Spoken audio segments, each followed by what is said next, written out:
나무는 흔들리지 않는다. 제48과 오늘은 새하늘과 새 땅이라는 주제로 함께 말씀 연구를 하겠습니다. 우리가 일반적으로 시작이 있으면 끝이 있다는 말이 있지 않습니까? 우리가 일과를 시작한 지가 오래되었는데 그렇게 중간중간에 또 제 개인 사정상 매주 한 과씩 마치지를 못하고 때로는 미뤄지기도 했지만은 오늘 드디어 마지막 주제를 공부하는 기회를 갖게 되었습니다. 하루에 시작이 있으면은 끝이 있지 않습니까? 마찬가지로 인생에 시작이 있으면은 끝이 있고 역사에 시작이 있으면은 끝이 있습니다. 그런데 오늘 과목은 역사의 시작과 끝, 죄의 세상의 끝은 새하늘과 새 땅에서 이어지는 새로운 시대는 끝이 없는 지금까지 우리가 통상적으로 이해해왔던 시작이 있으면 끝이 있다는 거와는 예외적으로 새하늘과 새 땅에서의 하나님과 더불어 사는 삶은 끝이 없는 삶의 세계로 우리가 들어가게 됩니다. 새하늘과 새 땅은 말씀 연구의 마지막 과목임과 동시에 우리 신앙 여정의 최종 결론이지요. 하나님께서 우리를 위해 예비하신 새 땅은 우리 모두가 궁극적으로 가기를 원하는 곳입니다. 우리는 그곳에서 우리가 그토록 사모했던 주님을 만나게 될 것입니다. 그래서 오늘 우리가 함께 말씀 연구를 통해서 주님이 우리를 위해 예비하신 하늘을 더욱 그리워하고 사모하고 또 그 나라에 살기에 적합한 사람이 되기 위해 새로운 결심을 하는 오늘 말씀 연구가 되었으면 좋겠습니다. 첫 번째 1번에 보면은 당신이 천국에 가고 싶어 하는 가장 큰 이유는 무엇인가? 자신의 생각을 한번 정리를 해보면 좋겠어요. 그리고 두 번째도 당신은 천국을 자주 묵상하는 편인가? 묵상한다면 어떤 내용을 주로 묵상하는가? 천국을 생각할 때 제일 먼저 어떤 이미지가 연상되는가? 우리도 각 개인이 천국을 생각할 때에 천국을 또 가고 싶어 하고 왜 당신은 천국에 가고 싶어 합니까? 또 천국을 묵상할 때에 어떤 내용을 주로 묵상하는가? 예수님과의 삶인가? 또 그곳에서의 생활인가? 하나님께 예배드리는 것인가? 친구들을 만나서 대화하는 것인가? 또 하나님께서 창조한 세계를 연구하고 다른 우주를 여행하는 것인가? 각자가 천국에 대해서 생각하는 바가 다를 것입니다. 그러한 것들을 오늘 공부를 하면서 잠깐 2번에 와서 연구하는 본인도 생각을 해보고 그 다음에 그룹으로 제자 훈련을 할 때는 한 사람 한 사람에게 이러한 질문을 던지고 또 생각하는 바를 나누는 시간을 가지면 좋겠어요. 세 번째, 우리의 하늘 본향은 실제적인 곳인가? 아니면 막연한 무한한 공간인가 하는 질문에 히브리 11장 16절에는 그들이 이제는 더 나은 본향을 사모하니 그 본향이 어디에 있는가? 하늘에 있는 것이라. 그리고 하나님께서 그들을 위하여 한 성을 예비하셨느니라. 요한복음 14장 3절에는 예수님께서 재림의 약속을 하시면서 너희를 위하여 거처를 예비하면 내가 다시 와서 너희를 내게로 영접하여 나 있는 곳에 너희도 있게 하리라. 여기 거처가 나오고 나 있는 곳, 장소가 나오지요. 그래서 밑에 설명에 성경은 구속받은 자들의 영원한 본향은 실제적인 장소, 육체와 두뇌를 가진 실제적인 사람들이 보고 듣고 만지고 맛보고 냄새 맡고 오감을 통해서 경험할 수 있는 곳이고 충분히 경험할 수 있는 장소다 그렇게 했습니다. 장소, 구체적인 장소, 막연한 어떤 환상 속에서의 세계가 아니고 추상적인 세계가 아니고 실제적이고 구체적인 장소다 하는 것이 성경의 가르침입니다. 그러면 그것을 우리가 다 이해할 수 있는가? 4번에 하나님이 우리를 위하여 예비하신 하늘 본향의 영광을 인간이 다 이해할 수 있는가? 고린도전서 2장 9절에는 하나님이 자기를 사랑하는 자들을 위하여 예비하신 모든 것은 눈으로 보지 못하고 귀로 듣지 못하고 사람의 마음으로 생각하지도 못하였다 함과 같으니라 라고 바울이 권면한 걸 보게 돼요. 그래서 엘렌 화이트는 계시 중에 하늘을 하나님의 보좌와 또 하늘의 세계를 그가 천사의 안내를 따라서 목격한 다음 이렇게 표현을 합니다. 초기문집 289페이지에 하늘을 묘사하기에는 우리의 언어가 너무도 빈약하다. 그 광경이 내 앞에 나타났을 때 나는 놀라서 정신을 잃었다. 정신을 잃었다 할 정도로 그 하늘의 영광에 압도당해서 인간의 어떤 언어로 다 표현할 수 없다 하는 것을 그가 고백하고 있습니다. 5번째는 하나님께서는 성도들을 위하여 어떻게 새하늘과 새 땅을 준비해 주실 것인가? 베드로서 3장 12절과 13절에 그날에 하늘이 불에 타서 풀어지고 물질이 뜨거운 불에 녹아지려니와 우리는 그의 약속대로 의가 있는 곳인 새하늘과 새 땅을 바라보도다. 우리가 천년기 공부할 때에 모든 악인들과 악한 천사와 사탄과 그리고 모든 죄의 흔적들을 하나님의 불이 완전히 태우는, 심판하는, 정결케 하는 것들을 보았습니다. 그 악인을, 모든 악과 악인과 악한 천사와 사탄을 태우는 불은 저주받은 죄의 세상을 완전히 정결케 하고 그 다음에 이사야 65장 17절에 있는 것처럼 새하늘과 새 땅을 창조합니다. 그러다 보니까 계시록 21장 1절에는 내가 새하늘과 새 땅을 보니 처음 하늘과 처음 땅이 없어졌고 바다도 다시 있지 않더라 라고 말씀합니다. 한국에도 산불이 이번에 크게 나고 이 미국의 캘리포니아 쪽에는 산불이 자주 납니다. 엄청난 메가파이어라고 엄청난 산불이 나는데 그 주변을 완전히 다 잿더미로 만들어 버리죠.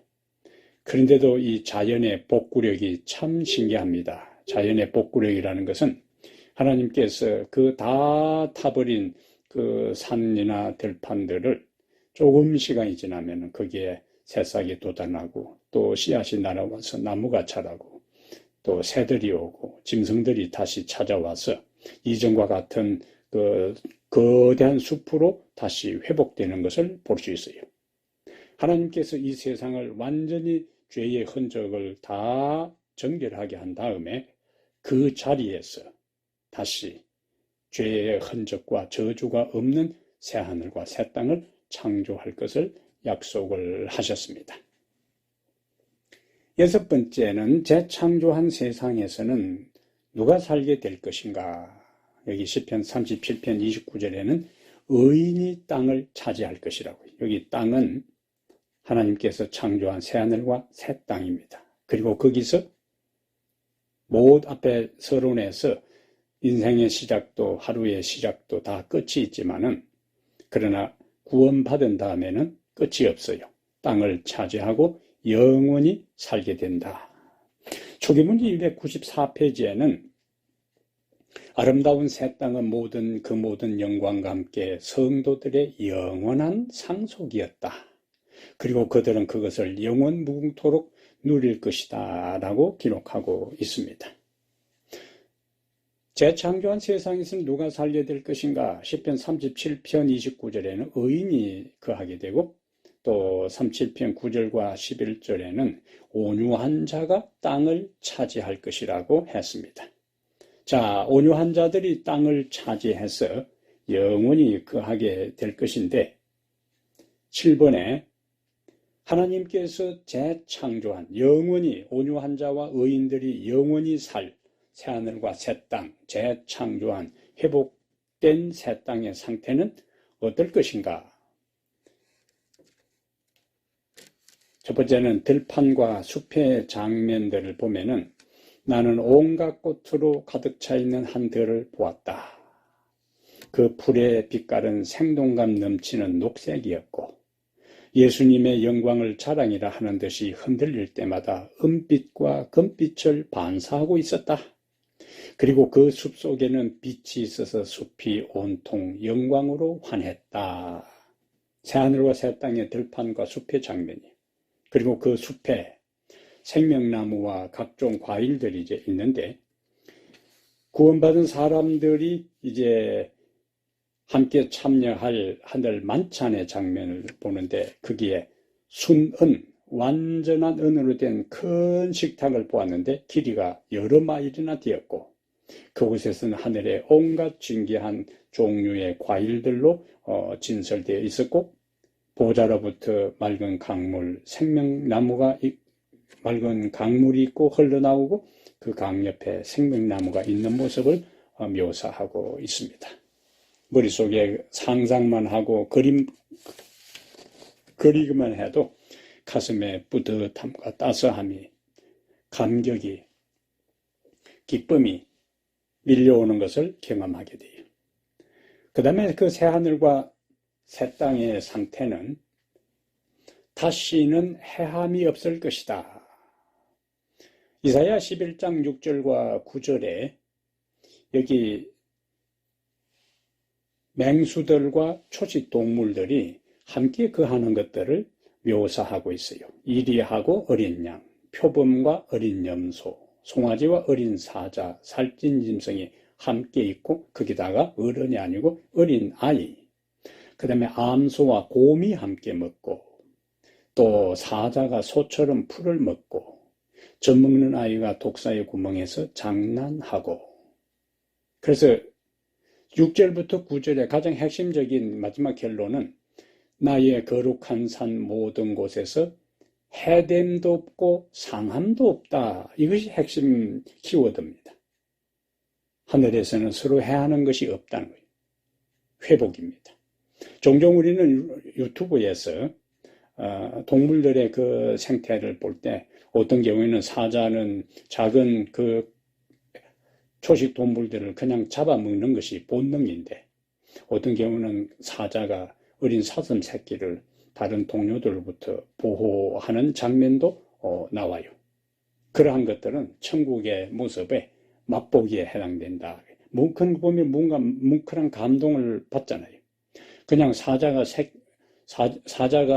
일반 사슴 새끼나 다른 염소 새끼를 잡아먹는 것을 올려놨을 때는 사람들이 볼 때 당연하게 받아들이고 그러나 사자가 사슴 새끼를 잡아먹지 않고 보호하는 그러한 유튜브는 어떤 경우는 100만 단위가 아니라 1000만 단위, 2000만 단위로 그 조회수가 있는 걸 보게 돼요. 그것은 사람들의 마음속에 잡아먹는 것보다 그렇게 보호해주는 파격적인 모습들에 대한 그리움이 있기 때문에 그러한 엄청난 조회수를 나타내는 것 같습니다. 그 하늘에서 이루어질 장면이잖아요. 하늘에서는 그것이 특이한 장면이 아니라 일상의 자연적인 모습으로 우리가 그것을 목격하고 우리도 그들과 함께 있는 기쁨을 누리게 될 것입니다.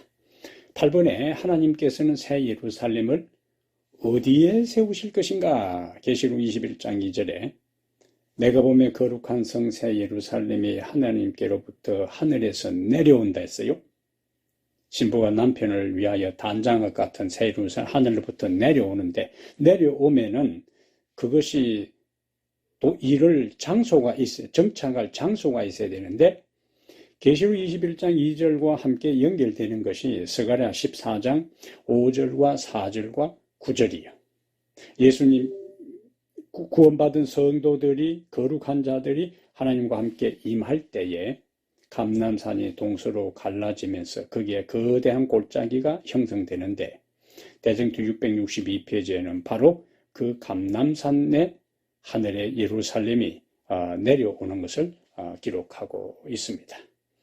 자, 9번째는 성경에서는 새 예루살렘, 하늘에서 내려온 그 새 예루살렘을 구체적으로 묘사하고 있는데, 계시록 22장 5절에 새 예루살렘에는 햇빛 대신에 어떤 빛이 있을 것인가? 지금은 우리가 태양빛에 의하여 지구의 모든 어두움이 다 문제가 해결되는데, 조도, 광명이 태양빛이 빛의 근원이잖아요. 근데 계시록 22장 5절에 다시 밤이 없겠고 등불과 햇빛이 쓸데없으니 주 하나님이 그들에게 빛이심이라. 21장 23절에도 그 성은 해나 달의 비침이 쓸데없으니 이는 하나님의 영광이 비치고 어린 양이 그 등불이 되심이라. 엘렌 지 화이트는 이 사실을 고통스러울 정도로 눈이 부실 정도는 아닌 찬란한 빛이 태양 광선을 대신할 것이다. 조명이 달라진다. 그 광도는 오늘의 날의 정오의 밝음도 미치지 못할 것이다. 정오 때에 가장 태양빛이 밝은데, 정오의 가장 밝은 태양빛보다 하나님의 영광의 빛과 어린 양의 등불이 되는 그 빛이 더 밝게 될 것이다. 하나님과 어린 양의 영광이 거룩한 성을 끊임없이 비추어 주는데, 구속받은 자들은 태양이 없을지라도 언제나 낮의 빛 가운데로 다닐 것이다. 참으로 감동적인 말씀입니다. 그 다음에 두 번째, 새 예루살렘이 무엇으로 구성되어 있으며 구조는 어떻게 되어 있는가? 여기 12문이 있고 12기초석이 있고, 성벽은 백옥이요, 성은 맑은 유리 같은 금이요, 성의 길은 맑은 유리 같은 정금으로 구성되어 있는데, 12문에는 12지파의 이름이 기록되어 있고, 근데 그 성분이 뭐냐? 진주라 그랬어요.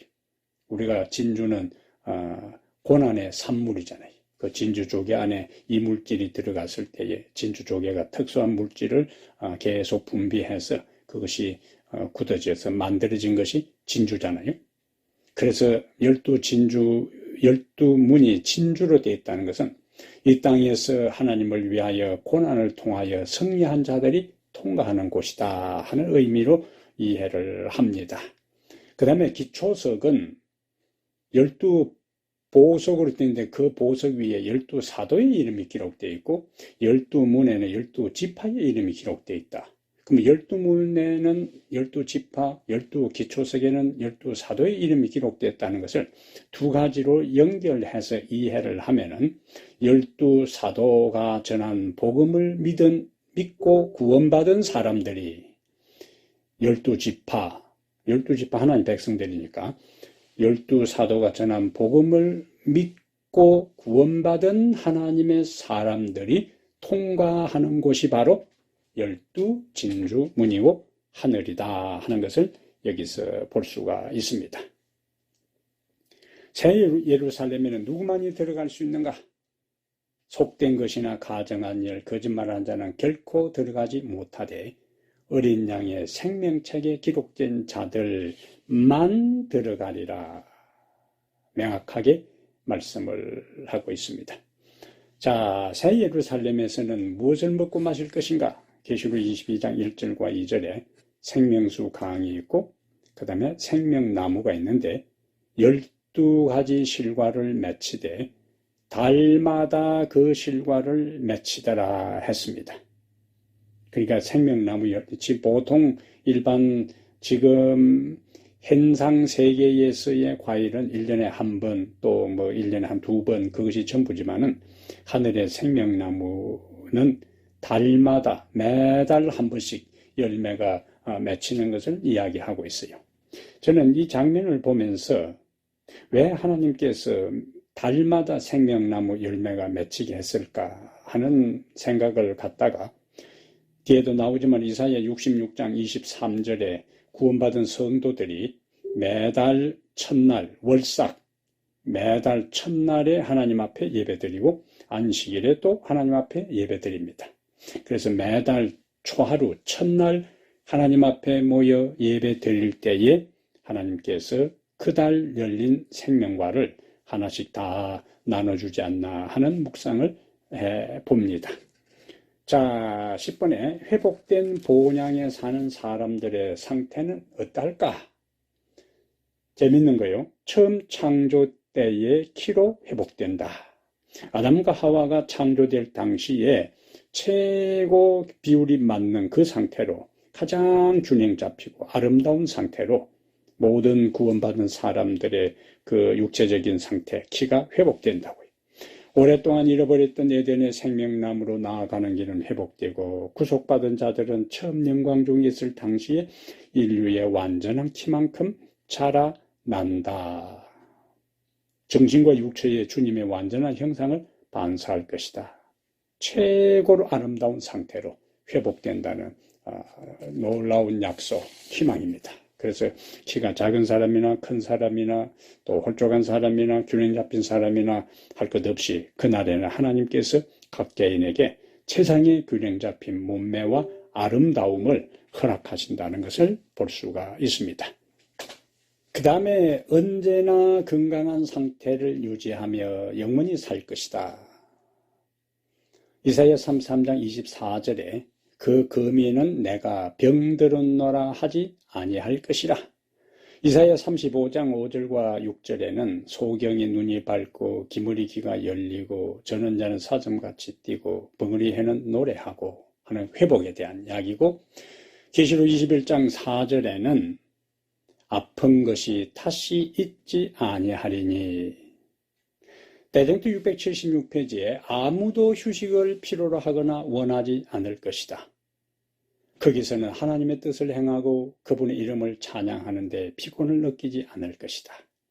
우리는 신선하고 유쾌한 아침의 기분을 언제나 느낄 것이다. 오늘날 사람들의 입에 달고 다니는 말이 있어요. 아이고 피곤하다. 아이고 죽겠네. 피곤하다. 피곤하다. 찬미가에도 나오잖아요. 피곤하다. 피곤하다. 가난이 멜린 거. 피곤한 인생길인데 구원받은 사람들에게는 그분의 이름을 찬양하는데 피곤을 느끼지 않을 것이고 신선하고 유쾌한 아침의 기분을 언제나 느낄 것이다. 휴식을 필요로 하지 않는다는 것은 피곤이 없다는 거예요. 그 다음에 세 번째는 지혜가 지속적으로 성장할 것이다. 그들이 하나님의 지혜와 사랑과 능력을 배우면 배울수록 그들의 생각은 계속 발달할 것이며 그들의 기쁨은 지속적으로 증가할 것이다. 지식을 얻는 데 두뇌가 필요해지거나 정력이 소모되는 일이 없다. 가장 큰 기도도 실행되고 가장 고사한 포부도 성취되며 가장 높은 희망도 실현될 것이다. 놀라운 약속이지.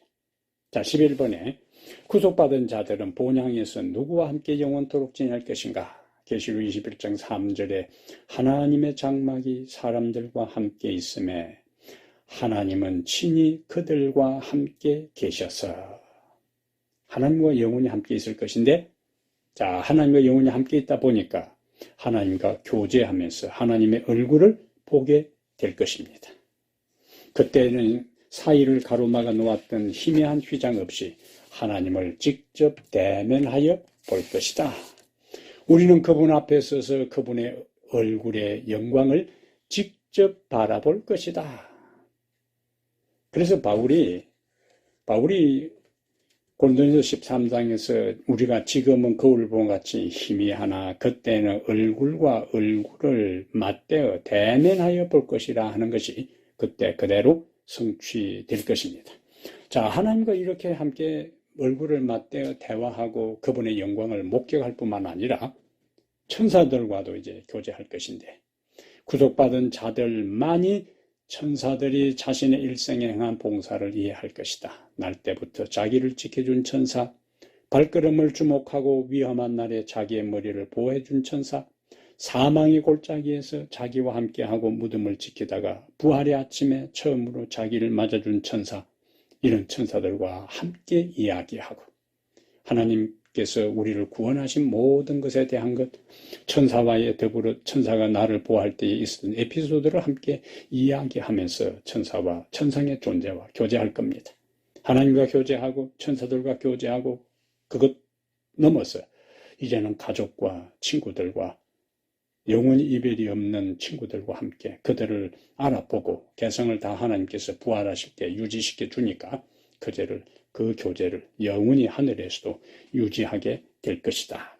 그러면 각 시대에 아담부터 시작해서 각 시대에 다양한 인생 경험을 하고 다양한 하나님과의 관계에서 살아왔던 사람들의 이야기를 각 시대의 사람들하고 대화를 나눌 때에 우리는 아브라함의 시대에 살았던 사람의 이야기를 나누고 아브라함은 오늘에 살았던 사람들과 대화를 나누고 중세시대에 구원받은 사람들의 이야기를 나누고 다양한 시대 또 환경, 배경 그러한 이야기들을 나눌 때 우리는 영원한 시간이 세월이 결코 지루하지 않을 것입니다. 하나님과 함께 교제하지요. 천사들과 교제하지요. 수많은 우주의 구원받은 거민들과 교제하지요. 타락하지 아니한 또 세계를 방문해서 그들을 통하여 하나님의 사랑을 배우고 또 함께 영광을 돌리고 찬양할 겁니다.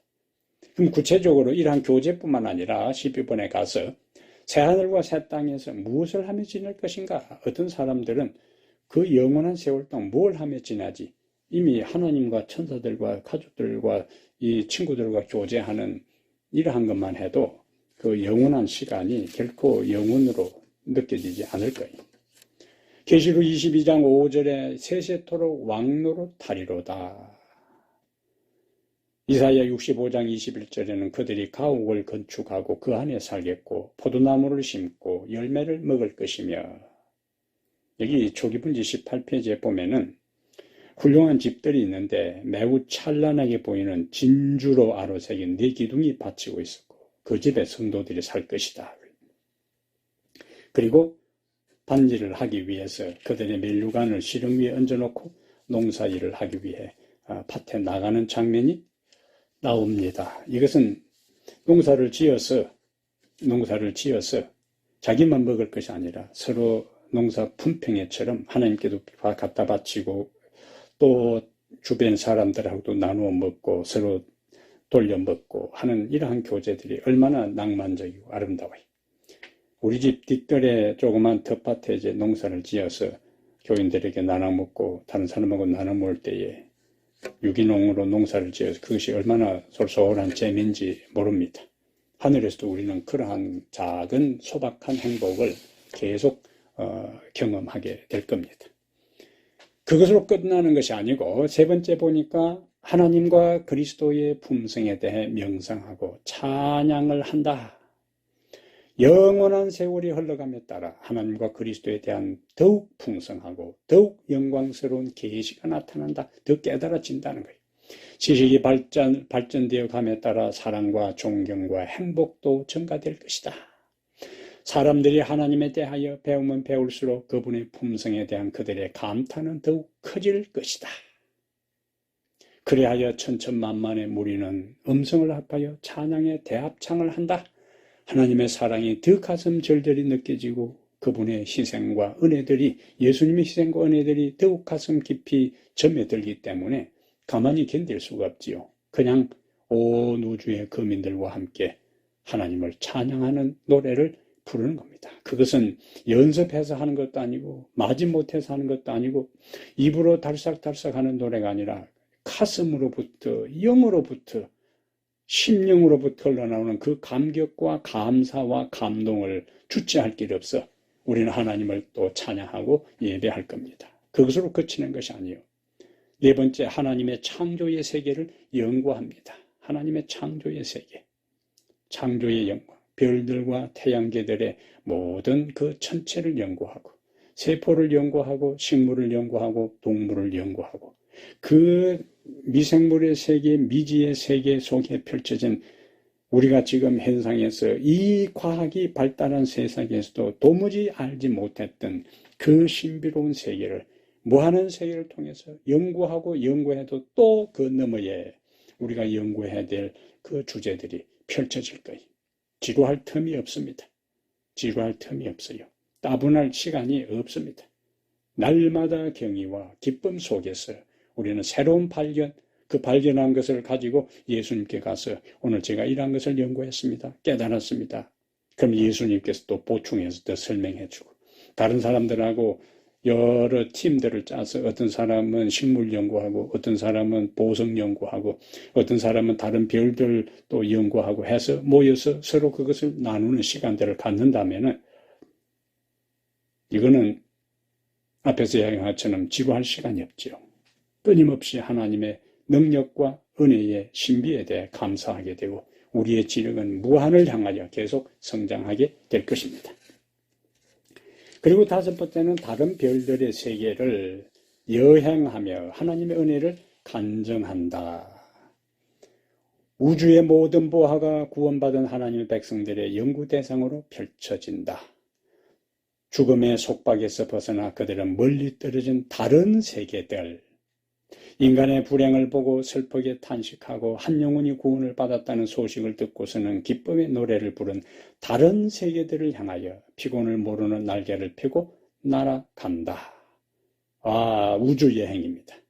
지금 여기 미국의 그 마이크로소프트사의 회장이나 또 아마존 회장이나 이런 또 테슬라 회장이나 이런 돈 많은 사람들이 2억, 3억씩 내고 잠깐 우주에 2, 3분 있다 그 로켓 타고 올라갔다가 바로 내려오는데, 하나님의 백성들은 하나님의 천사와 함께 수천억의 별들, 타락하지 않은 세상을 향하여 그곳에 가서 하나님을 찬양하고 간증하고, 별들마다 타락하지 않은 별들에 가서 지구에서 내가 경험한 것, 하나님의 사랑과 십자가의 희생에 대한 것들, 당신들이 그곳에서 우리를 위해서 우리가 구원받아 돌아오기를 기다렸는데 우리가 구원받아 돌아왔다고, 하나님의 은혜라고 그들과 더불어 간증하고 또 노래하게 될 겁니다. 그들은 여러 시대에 걸쳐 하나님의 솜씨를 명성함으로 얻은 지식과 지혜의 부활을 같이 나눈다 그랬습니다. 얼마나 기쁘겠어. 얼마나 감격스럽고 감사하고 가슴이 미어트해지는 그 기쁨을 경험할 수 있을까요? 설레고 기대되는 겁니다. 그보다 더 중요한 게 있어요. 6번에 매안식일에 하나님께 경배한다. 매월삭과 매안식일에 모든 혈육이 이르러 하나님 앞에 경배합니다. 그리고 매월삭은 앞에서 설명을 드렸어요. 매달 생명과가 새롭게 열리니까 하나님께서 새로운 그 핵과일, 그것을 선물로 우리들에게 구원받은 사람들에게 주기 위해서 매월삭에 모이도록 하고, 그 다음에 안식일에 우리가 하나님께 예배 드리는 것은 구원받아도 하나님은 여전히 창조주고 구원받아도 우리는 여전히 피조물이기 때문에 창조주와 피조물 관계 속에 우리는 하나님을 찬양하고 예배하는 겁니다. 예배하는 거죠. 자, 그러면 13번에 영원한 세월을 통하여 남아있을 흔적이 있습니다. 하박국 3장 4절에 그의 광명이 햇빛 같고 광선이 그의 손에서 나오니 그의 권능이 그 속에 감추어졌도다. 이 하박국 3장 4절을 대쟁투 674페이지에 자세히 설명하는데요. 오직 한 가지 기념물은 남게 된다. 우주에. 우리 구주께서는 십자가의 표를 영원히 언제나 간직하실 것이다. 그분의 상하신 머리와 옆구리의 손발에는 죄가 빗어놓은 잔인한 유일의 흔적이 남게 된다. 하박국은 영광의 그리스도를 바라보고 광선이 그 옆구리에서 나오니 그 권능이 그 속에 감추었다고 말하고 있어요. 인류를 하나님과 화목하게 하시기 위하여 붉은 피를 흘린 그 옆구리는 구주의 영광이 나타나고 권능이 그 속에 감추인 곳이다. 그분의 굴욕의 표는 그분의 가장 큰 영광이다. 갈바리에서 상한 흔적은 영원한 시대를 통하여 주님께 대한 찬양을 불러일으키고 그분의 능력을 말해 줄 것이다. 저는 각시대 대쟁투를 읽을 때마다 이 장면에 와서 얼마나 하나님 앞에 감사한지 계속 읽어나가지 않고 십자가의 장면을 묵상하고 감사 기도를 드리는 시간을 갖습니다. 영원히 사라지지 아니할 나를 구원하기 위해 십자가에 피 흘리신 그 사랑의 흔적을 묵상할 때마다 우리의 가슴이 우리의 눈에 눈물이 흐르지 않을 수가 없고 우리의 입에 감사와 찬양이 흘러나오지 않을 수가 없습니다. 그것은 영원히 예수님의 몸의 흔적으로 남을 것이고 구원받은 사람들은 그것을 바라볼 때마다 십자가에 희생하신 하나님의 사랑의 아들 앞에 굴복하게 될 거예요. 14번에 다시 죄가 발생하여 우주에 비극이 일어날 것인가? 종종 이런 질문을 많이 해요. 인간 구원받아도 다시 우리에게 의지의 자유가 있기 때문에 또다시 에덴 동산에서 인간이 타락한 것처럼 또 타락하지 않을 것인가? 그런 이야기를 합니다. 근데 엘렌 화이트는 대쟁투 504페이지에서 나훔 1장 9절을 인용하면서 온 우주는 죄의 본질과 결과를 목격하게 될 것이다. 그러면서 다시는 죄가 나타나지 않을 것이다. 하나님의 말씀은 재난이 다시 일어나지 아니하리라 하는 나훔 1장 9절을 인용하면서 다시는 죄가 나타나지 않을 것이라 하고 설명하고 있어요. 이것은 아이들이 뜨거운 난로, 뜨거운 물건에 대한 경험이 없을 때는 부모가 자꾸 만지지 말라고 해도 아이들이 그 뜨거운 물건을 만지죠. 그런데 한번 대인 경험이 있게 되면은 손을 잡고 만지라고 해도 아이들이 기겁을 하고 만지지 않는 겁니다. 구원받은 사람들과 우주의 모든 거민들은 죄의 결과와 하나님의 희생에 대한 것들을 생생하게 목격했고 경험했어요. 그러니까 두 번 다시 죄를 지으라고 해도 빗나가지 않습니다. 경험적으로 빗나갈 수가 없는 거예요. 그래서 다시는 죄가 반복되지 않을 것입니다. 15번의 대쟁투의 마지막 결론이죠. 우리가 대쟁투 총서 부조와 선지자부터 시작해서 각시대 대쟁투까지 영어로 5건, 한글로 10건인데 대쟁투 총서의 시작 부조와 선지자 제1장 첫 페이지 첫 문장은 하나님은 사랑이시다 이렇게 시작합니다. 부조와 선지자 제1 챕터 1 제1장 첫 페이지의 첫 문장이 하나님은 사랑이다 라고 시작하는데 각시대 대쟁투 마지막 문장은 하나님은 사랑이라고 끝나는 거예요. 그래서 대쟁투의 시작이 하나님의 사랑, 끝이 하나님의 사랑 이렇게 수미상관법으로 시작하고 마치는 거예요. 대쟁투는 끝났다. 죄와 죄인들은 없어졌다. 온 우주는 깨끗해졌다. 오직 조화와 기쁨의 맥박만이 온 우주의 만물을 통하여 고동한다. 생명과 빛과 환희가 만물을 창조하신 분에게서 끝없이 넓은 우주로 퍼져나간다. 가장 작은 원자로부터 가장 큰 세계에 이르기까지 만물은 생물계와 무생물계를 막론하고 조금도 흠이 없는 하나님의 완전한 기쁨으로 하나님은 사랑이시라고 선포한다. 아멘. 18번에 가서 계시록 21장 7절에 이기는 자는 이것들을 유업으로 얻으리라. 나는 저의 하나님이 되고 그는 내 아들이 되리라. 계시록 22장 20절 이것들을 증거하신 이가 가라사대 내가 진실로 속히 오리라 하시거늘 아멘 주 예수여 오시옵소서. 이 기도가 이 말씀을 연구하는 모든 분들의 기도가 되기를 바랍니다. 주님을 신실히 믿는 모든 사람들은 머지않아 주님이 우리를 위해 준비해 두신 그 나라에 있게 될 것입니다. 그 나라에 가서 살기에 합당한 준비를 하며 그날이 오기를 기도하면서 주님의 다시 오심을 기다리는 삶을 살게 되기를 바랍니다. 아멘. 자, 우리가 1과부터 시작해서 그 2년에 걸쳐서 48과까지 오늘 이제 공부를 마쳤습니다. 여러분 한 사람 한 사람이 이제 개인적으로 이 말씀을 우리가 함께 연구한 것을 기초로 해서 구도자들과 제자 훈련생들에게 잘 가르쳐 우리들 모두가 창조로 시작된 그 세상에 다시 재창조의 세계에 들어가 그리스도와 함께 영원히 사는 기쁨의 자리에 이 말씀을 연구하는 모든 분들이 함께 있게 되기를 바랍니다.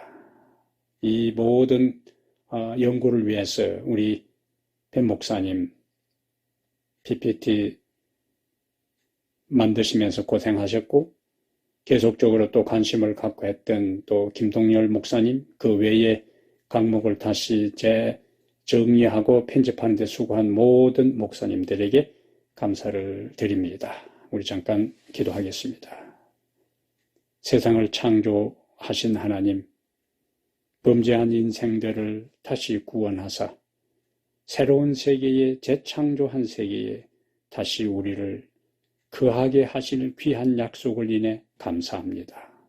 우리 하나님, 48화까지 오랜 시간 동안 우리가 함께 말씀을 연구해 왔습니다.